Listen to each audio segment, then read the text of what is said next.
Hello everybody, আজকে আমি আমার আপুর বাসায় এসেছি। আমার আপুর বাসায় দাওয়াত ছিল, তাও পিঠার দাওয়াত। দেখেন, এটা হচ্ছে ভাপা পিঠা, খেজুরের গুড় দিয়ে, খুবই মজা হয়। আর এই গুড়গুলো এসছে কোথা থেকে জানেন? কুষ্টিয়া থেকে। আর চালের গুঁড়োটাও ওখান থেকে এসছে। অত মজা হয় গুড়গুলো। আমি অলরেডি 3টা পিঠা খেয়ে ফেলেছি। আর এটা দেখতে পাচ্ছেন বিনি চালের ভাত, এটা আমার খুব পছন্দর।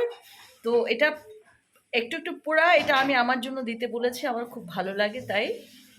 এটা হচ্ছে সাদা সাদা ভাত, মানে পোলাও, সাদা ভাত করা হয়েছে। এটা কিন্তু নারিকেল দিয়ে করা, এটা আমার অনেক পছন্দ। নারিকেল দিয়ে বিনি ভাতটা আমি এমনি এমনিই খেতে পারি অনেক।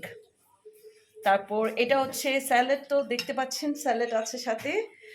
আর এটা হচ্ছে গরু মাংস ভুনা।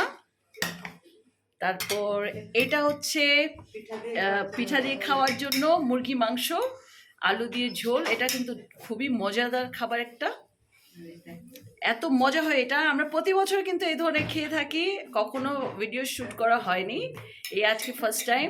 আমার আপুর বাসায় বছরে একবার হলেও খেতে আসতে হয়। আর এটা হচ্ছে মুরগির মাংস দিয়ে, আপুর খুব দারুণ একটা রেসিপি করেছে, মুরগির মাংস দিয়ে সিমের বিচি দিয়ে। দেখতে যে কি লোভনীয় লাগছে এটা বলার বাইরে নেই, দারুণ লাগছে দেখতে। তারপরে এটা হচ্ছে যে আমার পছন্দর আরেকটা ভাপা পিঠা। এটা হচ্ছে মানে এটা হচ্ছে যে মাংস দিয়ে খাওয়ার জন্য করা হয়েছে ভাপা পিঠা।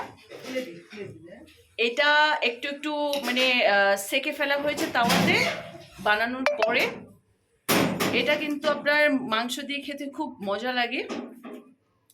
তো আজকের আয়োজন আমরা এখনো খাওয়া শুরু করিনি, সবাই বাসায় ভর্তি গেস্ট, খাবো।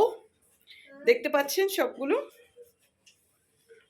সবগুলো খাবার এখানে আয়োজন রাখা আছে, খুবই সুস্বাদু। প্রতি বছর মানে আমরা খুব উল্লাস করে খাই আপুর বাসায় আসলে।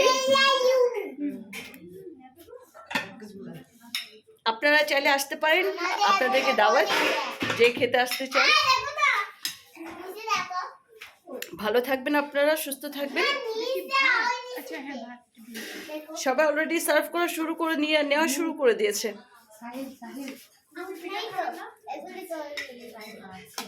ওকে, যে পিঠা খাওয়ার ও তো আগে ভাত নিয়ে বসে গেছে। আমরা কিন্তু আগে অলরেডি পিঠা খেয়েছি, চা খেয়েছি, পুডিং খেয়েছি, তারপরে হচ্ছে এখন খাবারের পর্ব।